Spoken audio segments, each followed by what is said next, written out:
네, 여러분 안녕하세요. 정광식입니다. 오늘은 여러분들과 함께 나에게 맞는 직무 탐색 방법에 대해서 한번 알아볼 거예요. 자, 근데 우리가 가장 힘든 부분 중에 하나가 바로 이 직무에 대한 이야기입니다. 왜냐면 취업은 하겠는데 일단 어디로 뛰어야 되는지가 그게 가장 큰 관건이잖아요.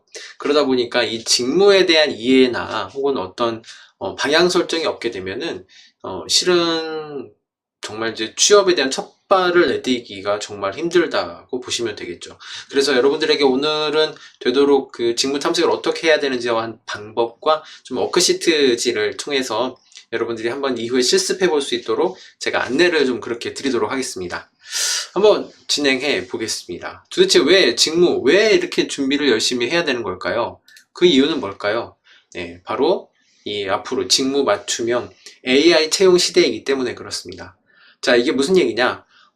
직무에 대한 강조는 여러분들이 좀 많이 들어보셔서 아시겠지만, 이 AI 채용에 정말 화두가 되면서요, 이게 두 개가 더 짬뽕이 됐어요. 이게 제일 관건이라고 보시면 돼요. 직무 하나면 좋겠는데 거기에 AI 채용이라는 게 함께 이야기해 주다 보니까 함께 하다 보니까 두 가지를 동시에 다 준비해야 되는 거죠. 실제 대답도 내가 지원하는 분야에 대한 맞춤형 경험이 있어야 되고요. 그에 대한 단어 선택들을 AI 채용이 한다는 거죠. 그만큼 이제 직무 맞춤형 시대가 왔다라는 겁니다. 자, 그리고 또 한 가지 기업의 채용 방식에 대한 어떤 변화예요. 전반적인 우수 인재를 어떤 대규모로 채용을 하던 그 예전의 시대가 있었습니다. 막 한참 막 경기가 막 부흥을 하고, 그 누구나 뭐 어떤 회사에 들어가는 게 특히 이제 대학을 나오면은 취업하는 게 거의 뭐 확정시 되는 그런 시대가 있었습니다. 바로 이제 우리 아버님 세대 애들이 될 수 있겠죠. 근데 그 IMF를 지나고 경제가 꺾이고, 그렇죠? 이제 우리나라도 어려운 세대가 오면서요. 채용에 대한 인원이 많이 줄어들게 되죠. 그러다 보니까 한 명을 뽑게 되더라도 그 사람이 역할이나 역량에 따라서 회사에 미치는 영향이 상당히 커지는 것을 우리가 알 수 있었습니다. 그러다 보니까 당연히 사람에 대한 중요한 어떤 채용 방식, 그리고 그 사람이 가지고 있는 성과적인 측면을 무엇을 낼 것인가에 대한 깊이 있는 평가는 너무나도 당연시되는 그런 세대가 됐던 거죠. 음. 자, 두 번째는 경력 관리의 중요성이에요.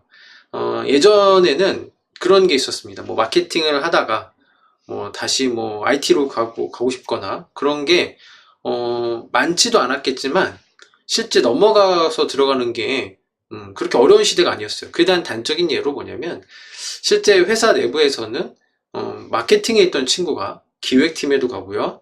그 다음에 총무팀에도 가고 이런 채용 그 로테이션 방식의 그 부서 이동이 좀 있었거든요.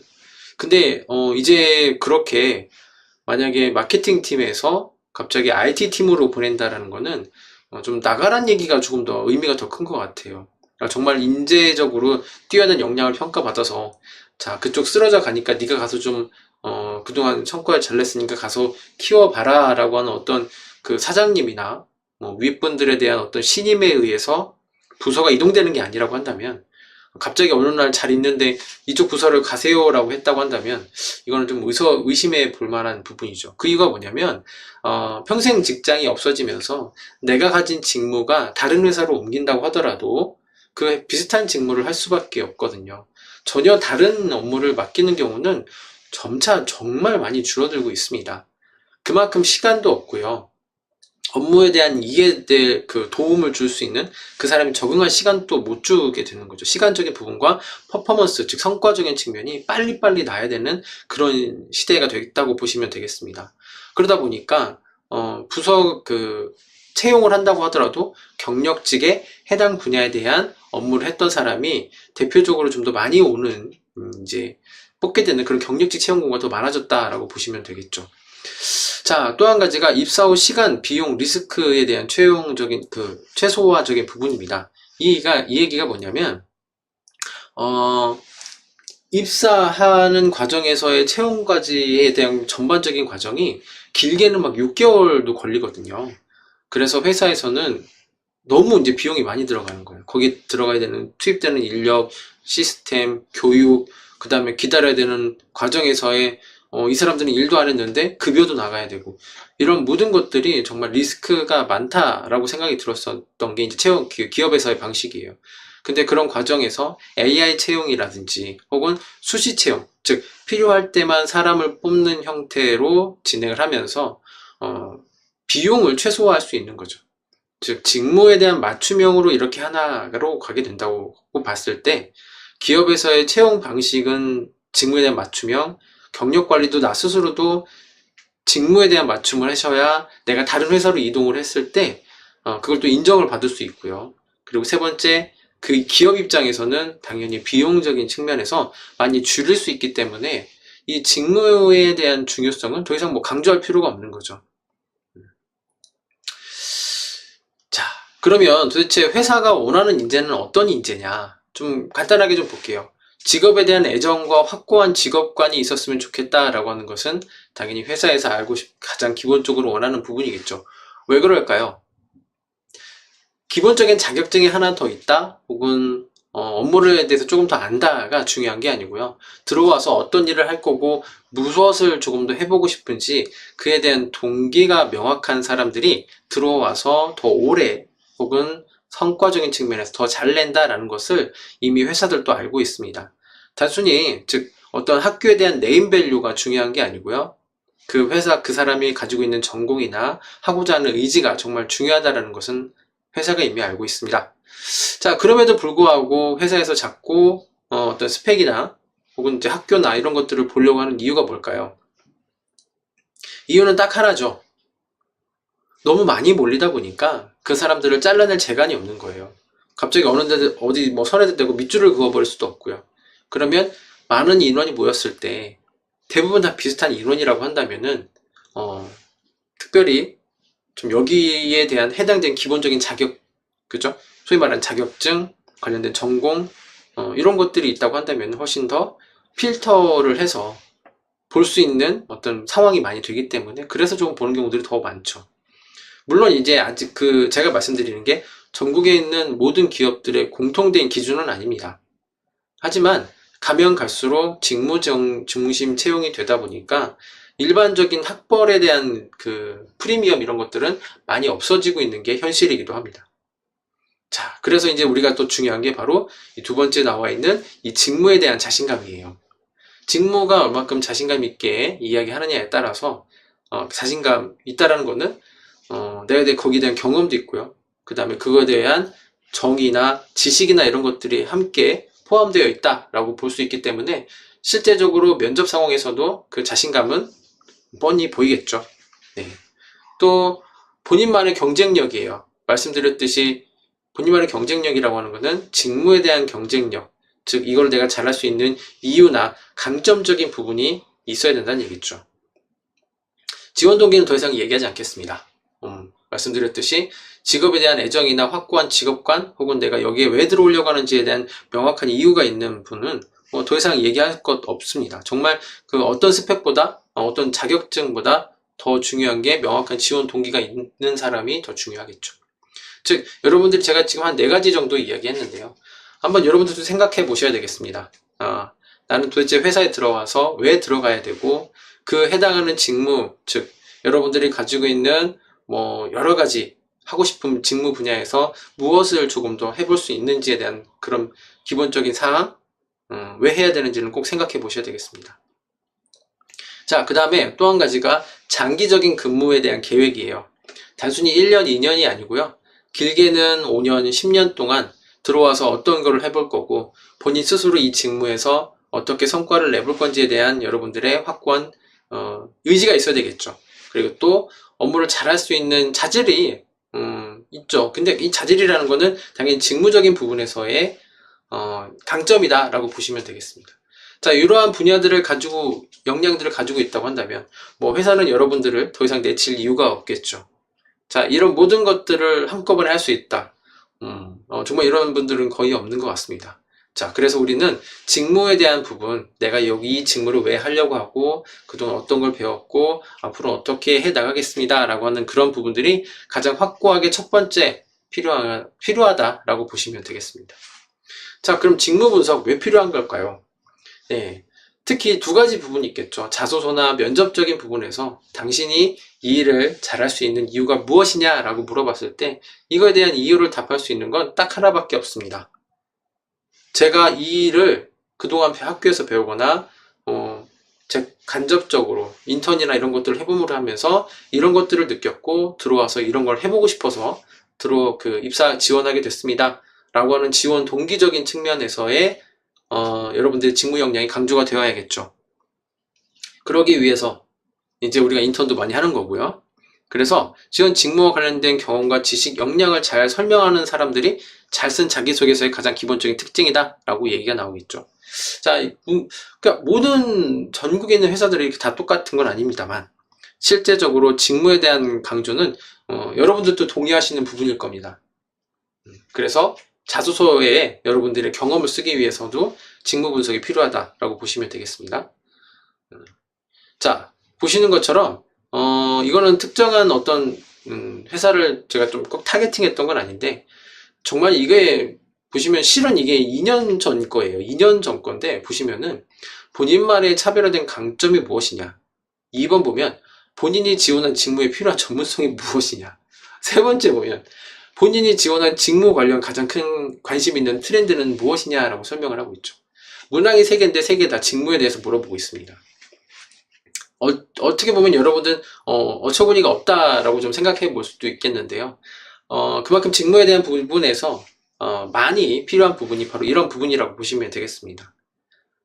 특히 3번 같은 경우에는 이 트렌드를 설명하라 라고 나와 있는데요. 이런 것들은 요즘에 많이 바뀌어서 본인이 가장 관심 있는 직무는 무엇이고요. 거기에서 어떤 역할을 해보고 싶냐라고 이렇게 대놓고 물어보는 경우도 있고 아니면 그냥 관심 있는 분야가 무엇이냐 그거에 대해서 써봐라 라고 하면서 천자를 쓰라고 하는 경우들도 많이 더 늘어나고 있습니다. 즉 그만큼 내가 해당하는 지원한 분야에 대한 산업에 대한 이해가 어느 정도 되어 있는지를 알고 싶은 게 회사의 입장이겠죠. 자, 간단하게 말씀드릴게요. 그럼 직무 분석은 어떻게 해야 되느냐? 그 방법은 무엇이냐? 제가 이제부터 그 부분을 설명드리도록 하겠습니다.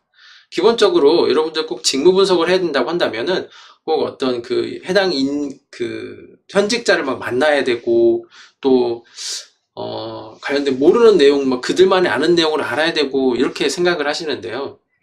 여러분들이 가장 크게 착각하시는 부분 중에 하나가 바로 이 부분입니다. 꼭 고급 정보가 있어야만이 직무 분석이 되는 건 아니라는 거죠. 자, 왜 그러느냐? 예전에 이런 경우가 있었어요. 그 면접을 보는데 이 친구가 그 회사에 대한 내부 정보를 정말 잘 알고 있더라고요. 그 누군가가 이제 멘토링을 한 거죠. 뭐 그건 상관이 없습니다. 정말 기밀 문서 비슷한 문서를 비슷하게 얘기한다 했었어요. 근데 그게 문제가 되진 않아요. 근데 더 중요한 건 이제 그 친구가 어떻게 대답했냐면 저는 이러이러한 정보들도 알고 있습니다 라고 얘기를 하더라고요. 가장 큰 걸 놓친 거죠. 뭐냐면 그래서예요.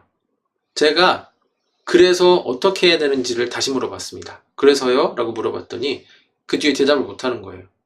즉 가장 중요한 게 뭐냐면 내가 이러이러한 정보를 알므로 인해서 현재 회사 상황이 이렇기 때문에 제가 들어오게 되면 이런 일을 해보고 싶습니다. 혹은 이런 것들을 해드리겠습니다. 라고 하는 가장 중요한 앞으로의 계획적인 부분에 대해서 얘기 나와야 되는데 누군가에게 회사 이야기를 듣고 정말 이런 정보들까지 저는 알고 있습니다. 라고 끝내버리는 경우가 있죠.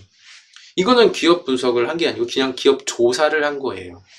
기업 분석이라는 건 뭐냐면 많은 정보들을 그렇게 좀 얻고 나면은 내 머릿속에서 그게 농축이 되고 들어가서 나와야 돼요. 뭘로요? 분석으로요. 들어가는 건 조사고요. 입으로 나와야 될 때는 분석이 돼야 되는 거죠. 그 상황에 대한 여러분들의 생각과 대책과 이런 것들이 나와야 돼요. 특히 직무적인 부분에서는 명확히 하셔야 됩니다. 앞으로의 전망이 어떠한지에 대한 기본적인 부분이 이야기가 되셔야 되겠죠. 어떤 산업에 속해 있고 어느 정도의 성과를 내고 있는지에 대한 기본적인 조사는 같이 이루어 주셔야 되겠습니다. 자, 또 한 가지가 그러면은 인터넷만 조사해서 이런 기업 조사를 했을 때 정말 차별화된 정보를 얻을 수 있느냐 말씀드렸잖아요. 조사에 대한 부분에서 회사가 이런 상황입니다가 중요한 게 아니고요.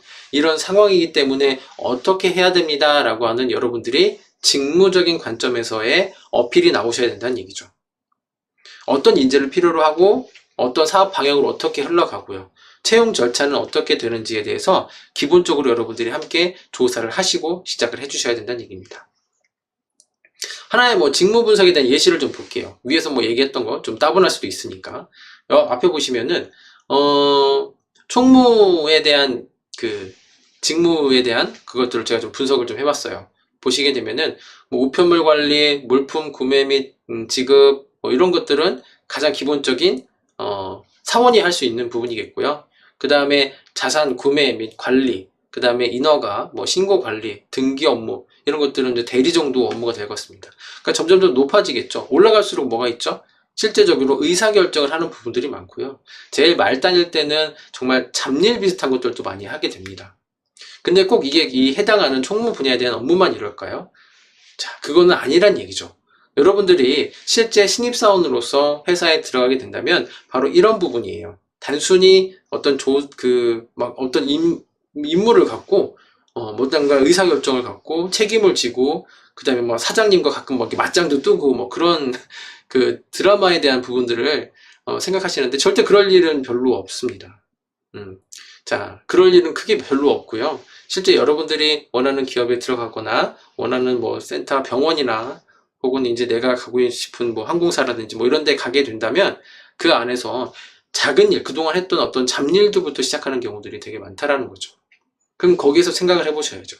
직무 분석이라는 게 그렇게 내가 어떤 일을 해야 되는지가 분석이 되셨다라고 한다면 그 안에서 무엇을 하셔야 돼요? 아, 내가 이런 것들을 하면 되겠구나, 이런 것들을 잘해야 되겠구나 라고 하는 그런 이제 여러분들의 생각이나 마인드가 필요하다라는 겁니다. 이제 거기서부터 갖고 오시는 거죠.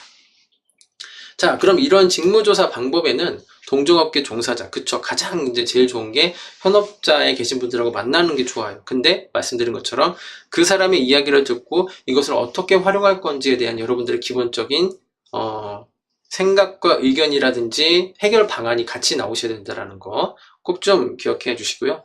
자표나 이런 데서 참고해 보셔서 전반적인 이런 뭐 이렇게 보면 되겠죠. 요즘에는 코로나 때문에 좀 많이 힘들긴 하겠지만 예전에는 뭐 서울 킨텍스 같은 데에서는 이런 박람회들이 많이 열렸었어요. 그러니까 요즘에는 온라인에서 이런 박람회들도 조금씩 있으니까요. 좀 관심 갖고 찾아봐 주시기를 부탁드리겠고요. 자, 인턴십이나 아르바이트 등을 활용한 직접 경험, 그쵸? 제일 중요하겠죠. 이런 것들을 직접 해봄으로 인해서 여러분들에게 많은 도움이 될 수 있고요.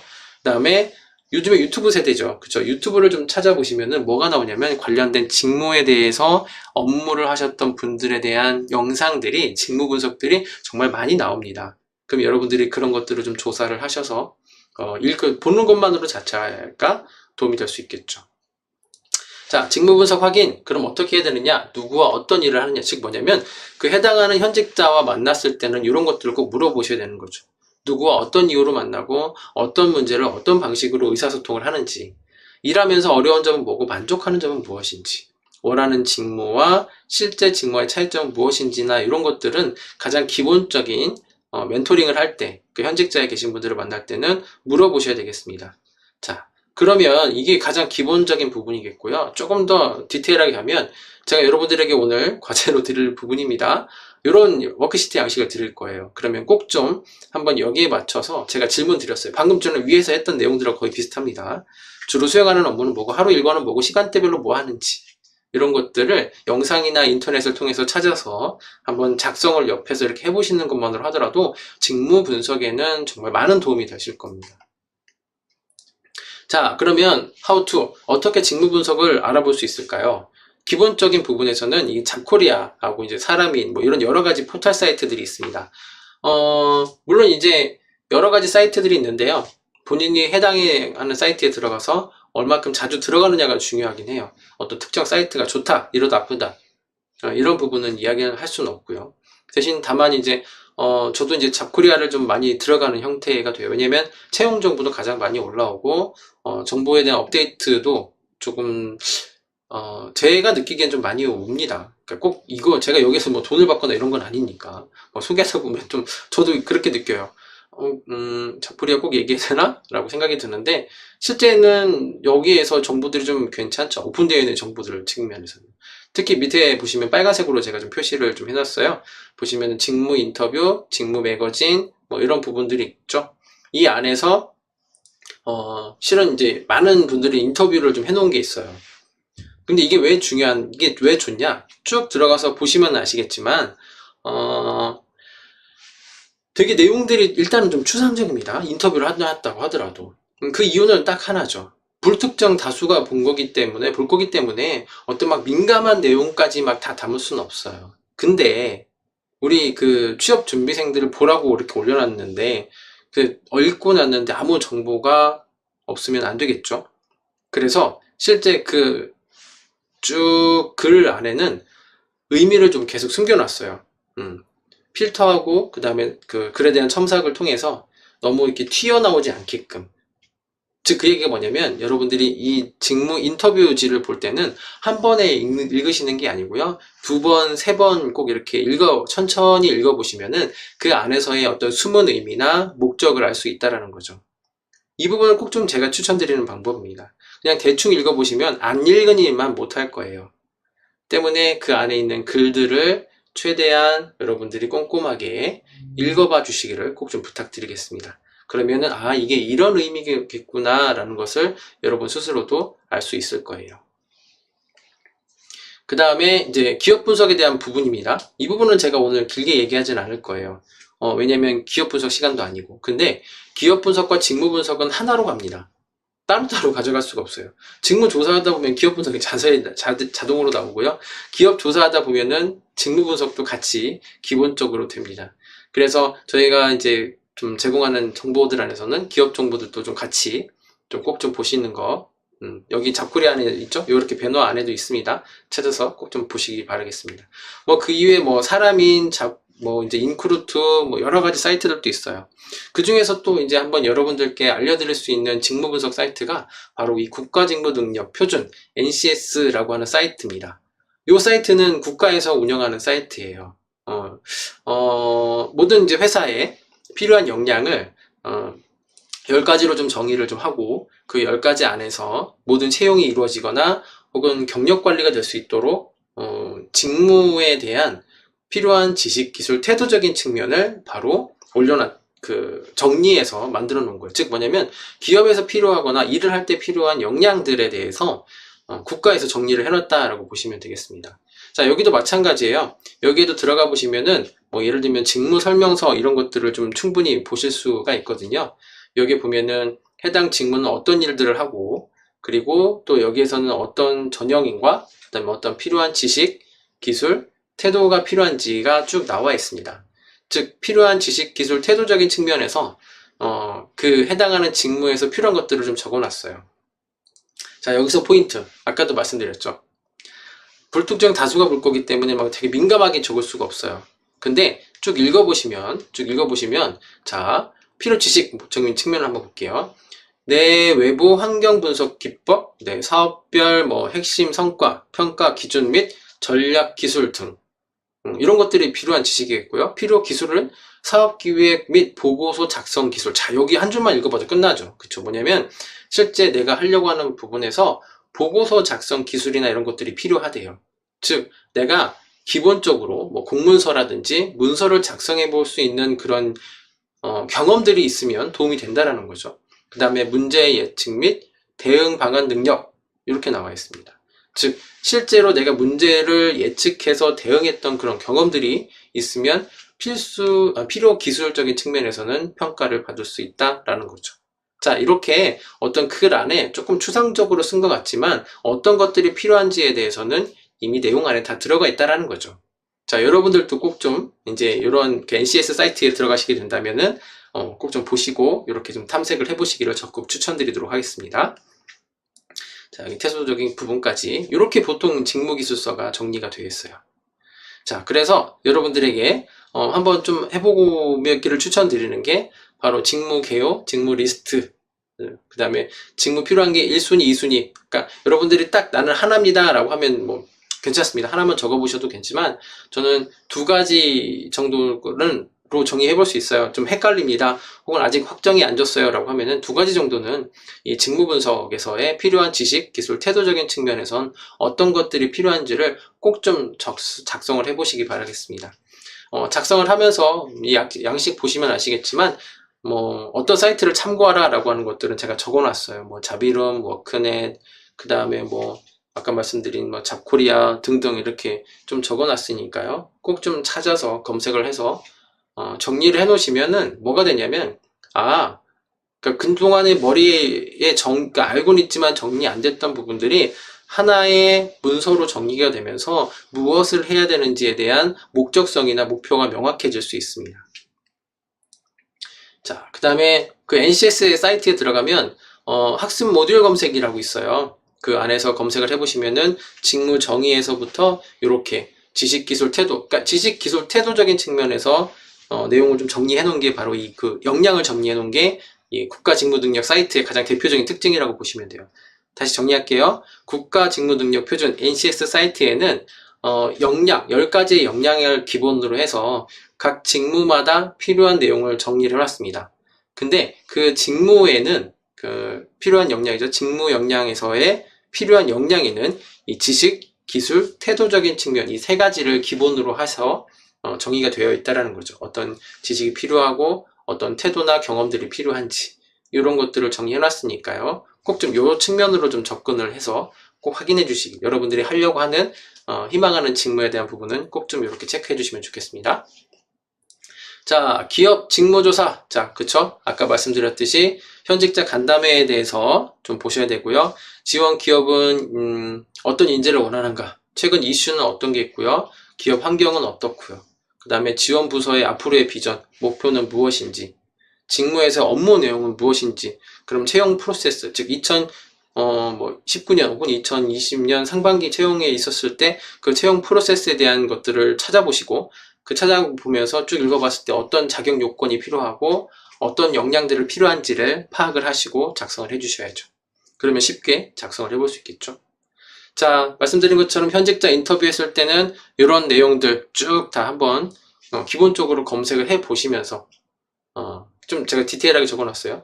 참고하시기를 부탁드리겠습니다.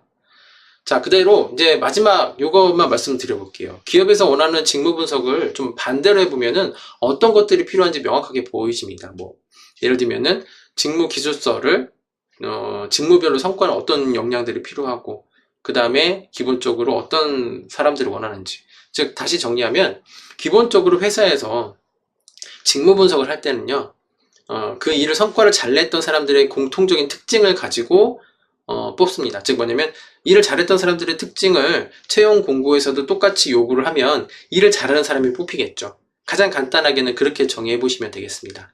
일을 잘하는 사람들의 공통적인 특징을 기반으로 해서 채용 공고문을 만들고 있다라고 보시면 되는 거죠.